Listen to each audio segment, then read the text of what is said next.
Welcome to Regulate and Rewire, an anxiety and depression podcast where we discuss the things I wish someone would have taught me earlier in my healing journey. I'm your host, Amanda Armstrong, and I'll be sharing my steps, my missteps, client experiences, and tangible research-based tools to help you regulate your nervous system, rewire your mind, and reclaim your life. Thanks for being here. Now let's dive in. Hey friend, welcome back. We are officially over 150 episodes into this podcast, and that feels wild to me. I know that some of you have been here since day one, and others of you might be tuning in today for the first time.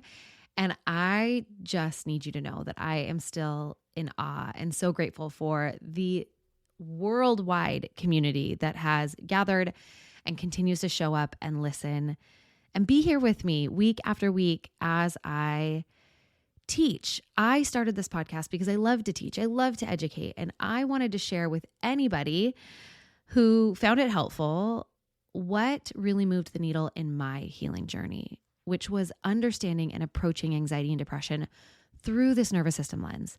And my goal here is to fill the gaps between understanding the science and filtering that through the lens of your unique lived experience to help you better understand that underlying physiology behind your psychology and ways not only to understand why you're struggling, but also what tangible things you can do to move towards healing, which I hear over and over again is what lands and resonates so much with so many of you is the tangible takeaways that you have. The education that just lands somewhere deep in your soul of, oh, this makes sense. This makes sense. I make sense. My symptoms make sense. And today we're kicking off a 4-part series on stress management that I think combines the education and the application really well. The why and the what when it comes to understanding stress physiology, and the role that it plays in creating the activation that we often label and experience as anxiety, or eventually the shutdown that we call depression. So if you've been around for a while, some of what I'm going to share in this series may sound familiar from my original Stress Bucket series a couple years ago. But I'm coming back to this topic because the way that I teach it has evolved, the way that I understand it has deepened, and because if you are still here listening, there's a good chance that your stress is also still around. And if anything, I think this conversation has gotten even more urgent. The series is even more needed. And I hope that it gives you new and real ways to work with your real life circumstances, with the world circumstances, and just with all of the things that you are currently holding.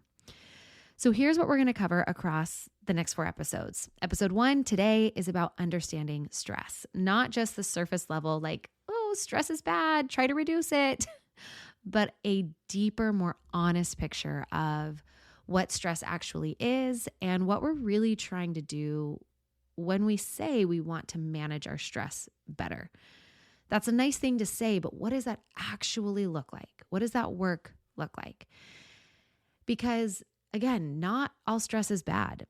And stress as a human is unavoidable. So I think we would all do well to approach it a little bit more skillfully. Then episode 2 is about assessing your own unique stress. So taking a real inventory of what is going on in your system and in your life.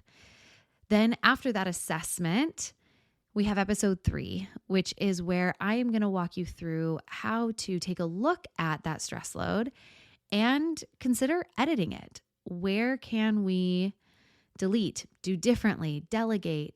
And if there are big stressors that we can't control, well, another lens of stress management that I don't think is talked about very often is, okay, maybe we can't decrease our stress, but can we add to our support system, to our supporters? And what are some creative ways that that can look in your life? Then episode 4 is the long game. What does it look like not to just have to manage your stress reactively for the rest of your life, but to actually start building and sustaining a life that your nervous system actually wants to live in, that it can actually hold.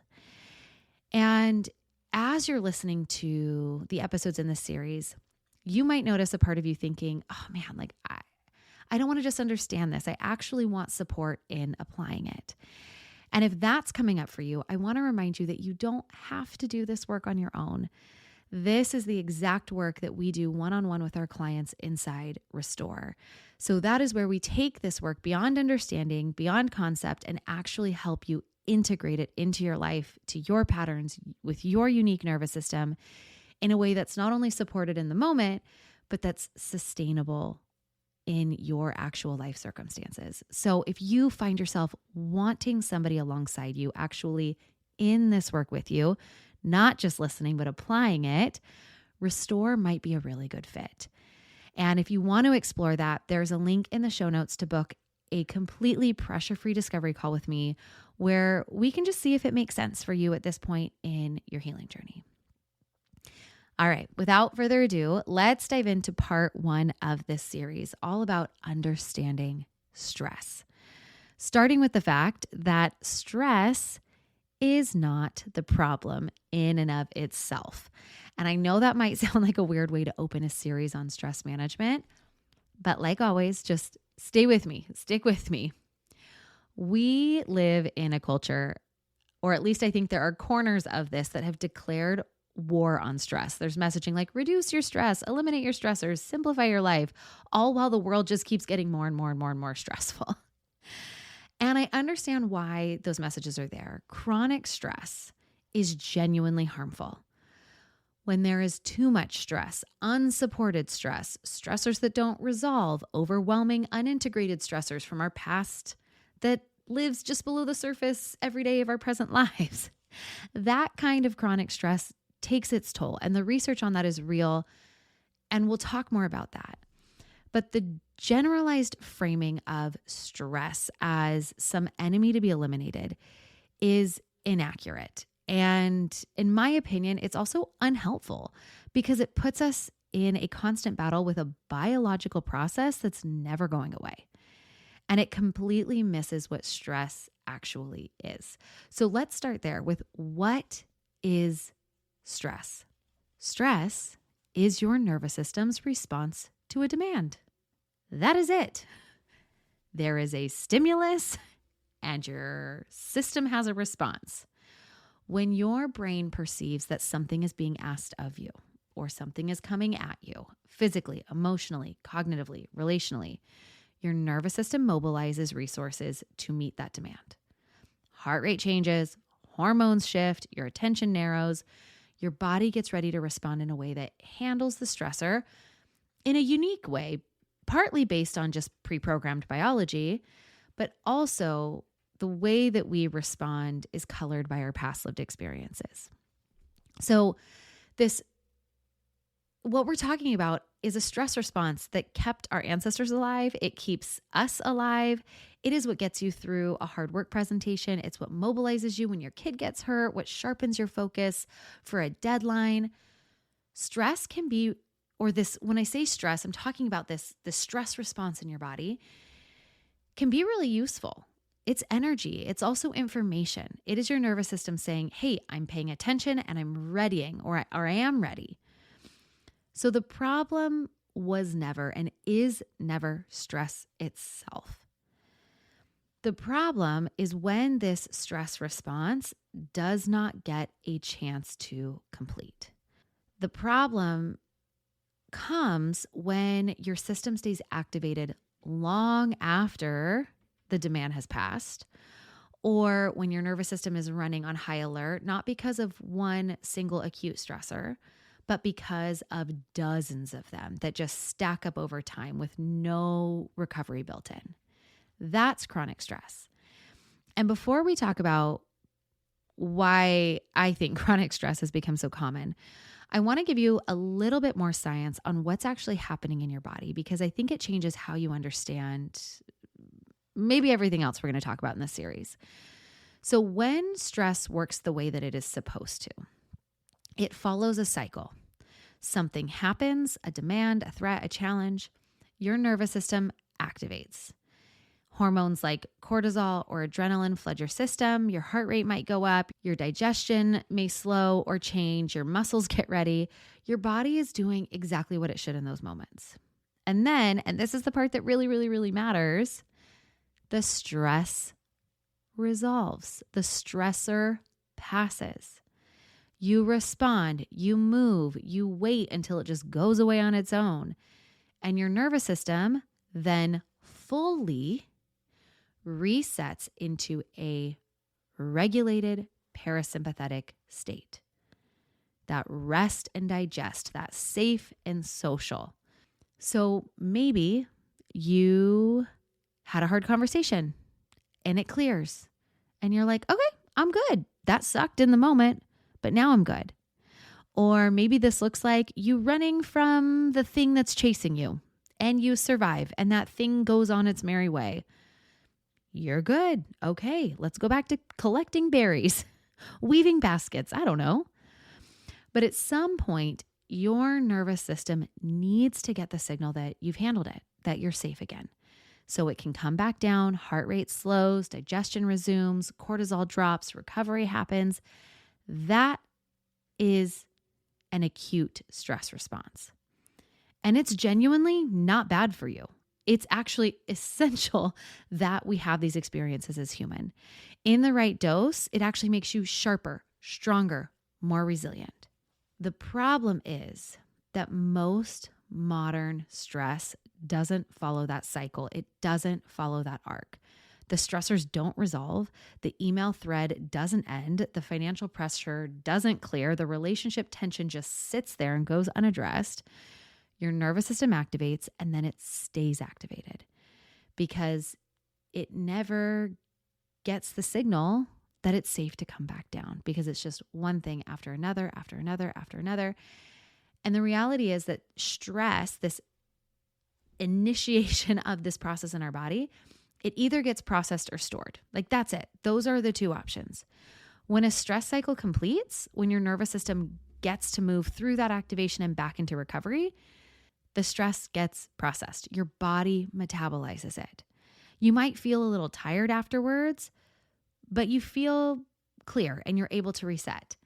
But when the cycle doesn't complete, when you have to just push through into the next stressful thing, when we bypass or we suppress or just never get the chance to reset or resolve, that is the stress that gets stored.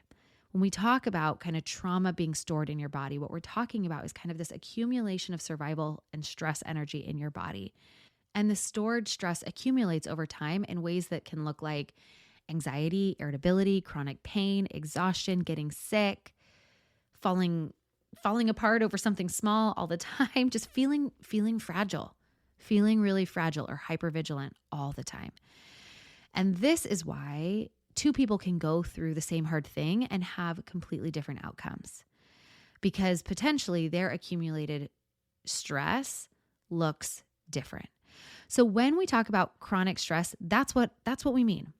Not just a lot of stressors, but a system that has been in an activated stress response for so long with little to no real recovery, a system that has so many stressors without having enough supporters. And the stored stress load becomes your baseline. There are so many chronic health conditions, inflammation, autoimmune conditions that are often linked directly towards this unresolved stress response.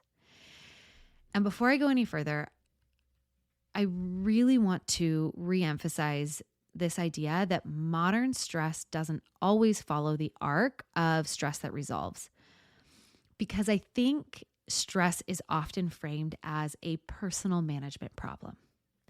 And while there's almost always an element of that, of it being a personal management problem, what is also true is that our environment itself is often chronically activating, and that context is really, really important. So most of us are living in an environment that is structurally, relentlessly activating. And I don't think most of us have fully reckoned with or even fully understand what that actually means for our nervous systems. Think about it for a minute. Think about what your average baseline day looks like. You wake up, and within minutes, maybe even seconds, your phone is in your hand. Notifications, news, emails, somebody else's highlight reel, somebody else's crisis.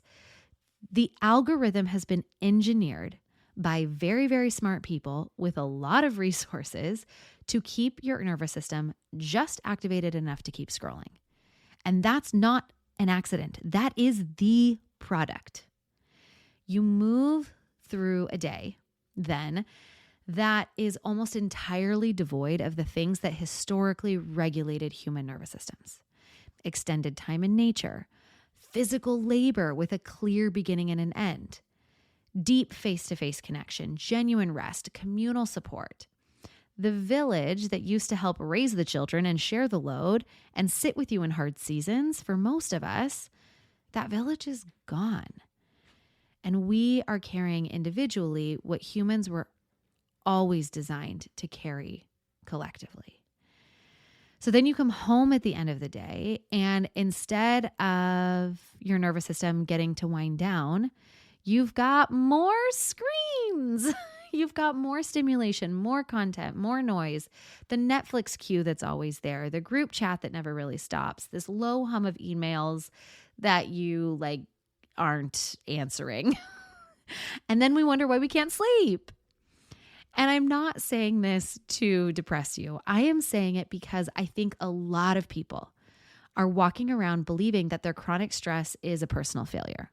That if they were just a little bit more disciplined or more resilient or more together, they wouldn't feel this way. And that story is not only inaccurate, but I think it is personally cruel because it adds a layer of shame on top of what you're already experiencing as an overflowing bucket. Your nervous system, in most cases, is responding appropriately to an environment that is genuinely, chronically overdemanding. And that is worth sitting with for a minute before we move into anything else in this series. And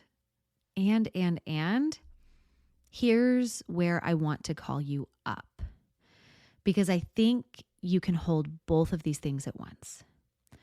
Within that real structural reality, there is also real agency and accountability. Not oftentimes full control, not the ability to opt out of the world entirely, but meaningful daily choices about how you orient to it that can make a big difference. And stress management done honestly is the practice of taking that agency seriously and repeatedly. Because the default of modern day living is dysregulation. And I think that this is the first 100 years of human history where that is really true, that the default of daily life is dysregulation and it's not slowing down. The current, imagine like a river current. That's what I'm talking about. The current of modern day living is towards more stimulation, more consumption, more busyness, more noise. And swimming against that, choosing sleep over the next episode, leaving your phone and going outside, building actual stillness into your day, saying no to one more thing on your schedule, but also one more object in your house. That is a countercultural act. That is also what regulated living demands of you. It requires swimming upstream in this culture that profits from your dysregulation in so many ways. So the frame that I want to hold throughout this series is this: that stress management is not about being broken and fixing yourself. It is about being a conscious, intentional human being inside a system that was not designed with a healthy nervous system in mind. And for you, that means deciding on purpose to orient to your daily life differently, to control what you can control, to reduce what you can reduce, to find support for what you can't, and to stop apologizing for the ways that you are choosing to do things differently, for the things that you choose to put down, to step away from, the places you decide to ask for help, any of it. That is the work. That is the work. And it starts with understanding what you're actually working with. And to do that, I want to introduce you to two metaphors that I come to constantly in my work, in my coaching, in my teaching, because I think they do a really good job at explaining stress in a functional, workable way. So the first is the stress bucket. So I want you to picture a bucket. This is your bucket, and this bucket represents your nervous system, your nervous system's carrying capacity. Now, you and I understand that if we're talking about an actual bucket can only get so full before it either starts to overflow or before it's too heavy for you and I to pick it up.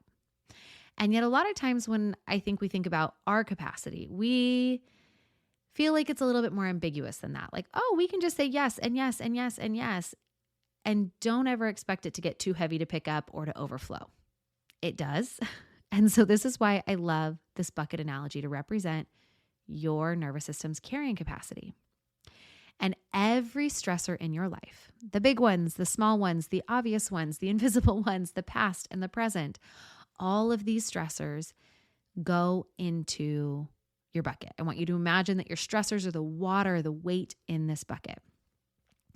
So other examples, when I'm talking about the water in your bucket, I'm talking about every hard conversation, every night of bad sleep, every financial worry, every workout your body hasn't recovered from, everything on your to-do list that's been sitting there for 3 weeks, the unprocessed emotions you've pushed down, all of that accumulates in our bucket.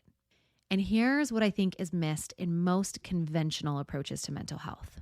The bucket fills from a lot more than just our obvious headline stressors.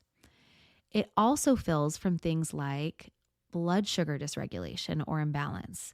Your nervous system experiences low blood sugar as a threat, or things like hormonal imbalances, gut issues, mineral deficiencies, all of the things that we focus on in the functional lab work arm of what we do here. That's called regulated health. We regularly, with our clients, assess these things. Where are the red flags? Where are the underlying physiological stressors or imbalances that no amount of talk therapy or strategy are going to solve if we aren't looking at them directly? All those things go in the bucket. Think about things like sleep debt. Even one night of poor sleep changes your stress response for the next day. Consistently poor sleep because of that Netflix habit, that's a significant ongoing input into your bucket. Relational tension, conflicts you haven't addressed, physical pain, sensory overload, noises, screens, on and on and on and on. I think we get it. There's a lot of things that can get added to our stress bucket. And another thing about this bucket, if you will, or your nervous system, is that it doesn't distinguish between the types of stressors. It just fills up. So it doesn't matter if it's underlying physiological stressors or relational stressors. There's just a general accumulation.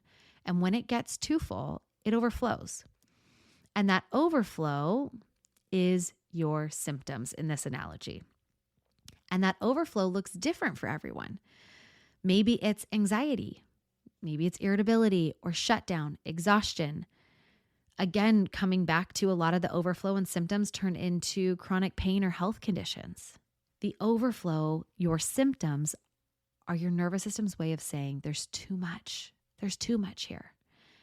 I remember a season in my life a number of years ago where I was just like convinced I was bad at stress. I was certain that I could just get better at handling life. Like other people could handle this much. Like why can't I? My life didn't look hard from the outside, but it felt so hard to be in for me on the inside. But then when I actually started to look honestly at what was in my bucket, the physical load, the relational stuff I was carrying, the sleep I wasn't getting, the emotions I was bypassing, it made perfect sense. And this is the experience that I watch our clients have over and over and over and over and over again when they do their stress bucket assessment, which we're going to talk through in the next episode in this series. I watch every single one of them look down at their assessment, at their paper, and they look at me and they go, oh my gosh. I mean, I knew I was stressed. I knew I was carrying a lot, but oh my gosh, this makes sense. Why I feel the way I feel, why I am the way that I am, makes so much sense. And those three words, this makes sense, are what oftentimes help clients to put down shame just long enough to step into curiosity and self-compassion that help them to look at that assessment honestly and say, okay, that's the why. Now it's time to move into the what. And it allows them to actually have the capacity to step into the what that starts to manage their stress bucket differently. And so this reframe matters because this belief that I'm bad at stress, or maybe you think you're just bad at stress. Why can't you handle things as well as other people? That leads to shame and more pushing versus this idea of, oh, my bucket is full. My bucket's really full. That leads to the curiosity that allows you to actually do something about it. Okay, so we have the bucket. Now I want to add the second metaphor because this is new since the first stress bucket series, and it has changed so much in how I think about stress. And it plays a big role now in how I manage the load of motherhood and running two businesses, a dog, a house, and just like all of the things that my multifaceted life demands. And so this metaphor involves a seesaw. So I want you to imagine a seesaw, like the one that you might find on a child's playground. Now, on one side of that seesaw are your stressors, your bucket. Just imagine your bucket is in the seat on one side of the seesaw.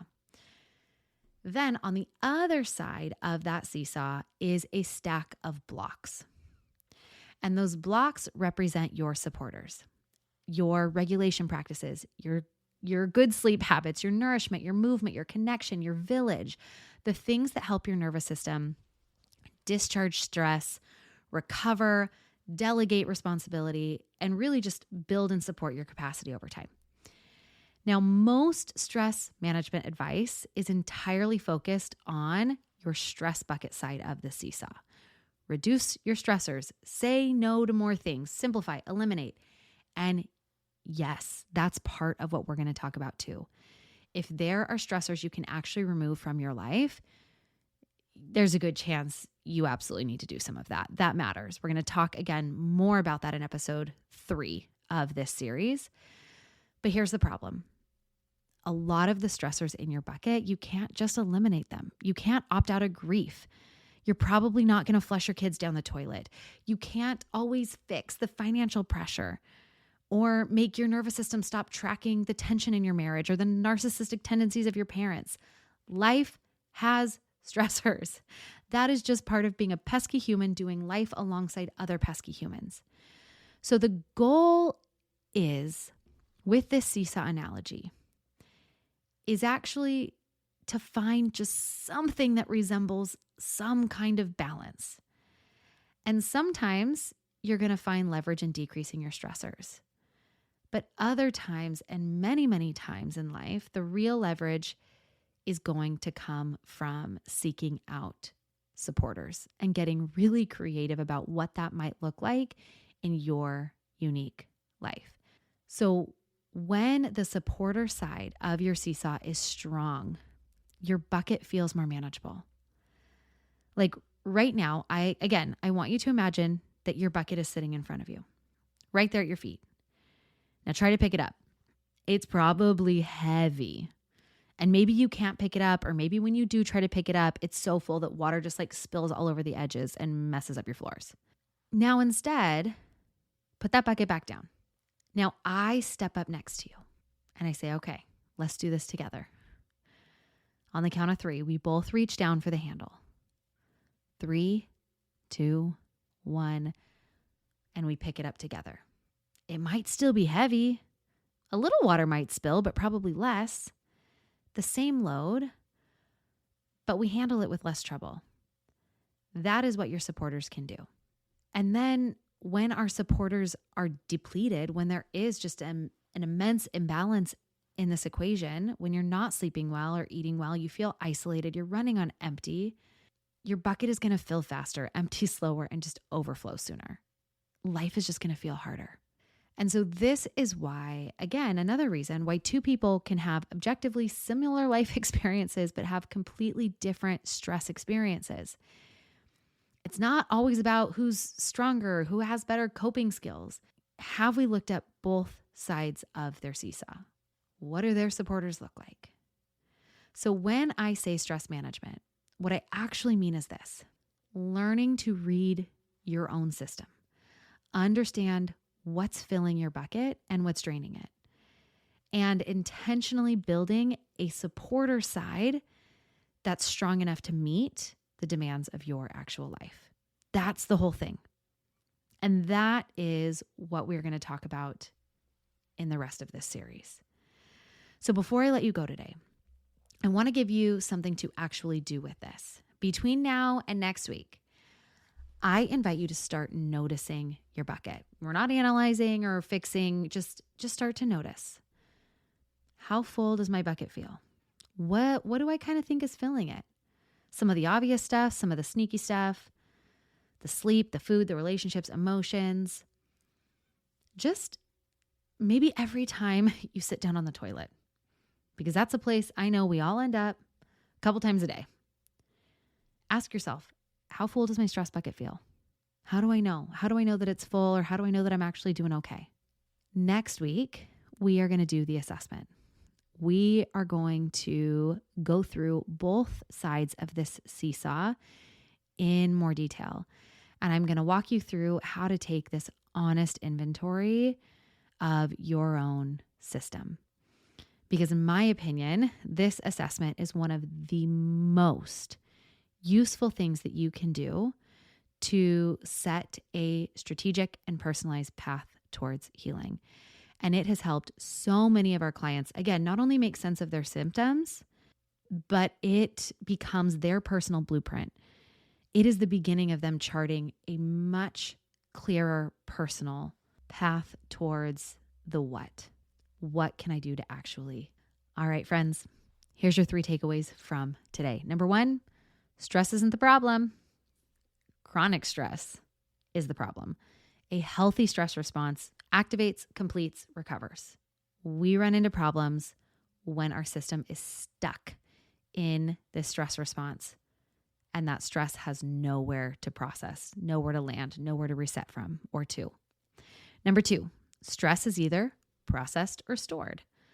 When that cycle does not complete, that stress doesn't just disappear. It accumulates in your body, in your nervous system, showing up as symptoms. And number 3, stress management isn't just about having less stress. It is about balancing both sides of that seesaw, reducing what you can on the stressor side, and then being really intentional about building up the supporters that meet you in this particular season of your life. All right, friends, that's it for today. Until next week, I am sending so much hope and healing your way. Thanks for listening to another episode of the Regulate and Rewire podcast. If you enjoyed what you heard today, please subscribe and leave a 5-star review to help us get these powerful tools out to even more people who need them.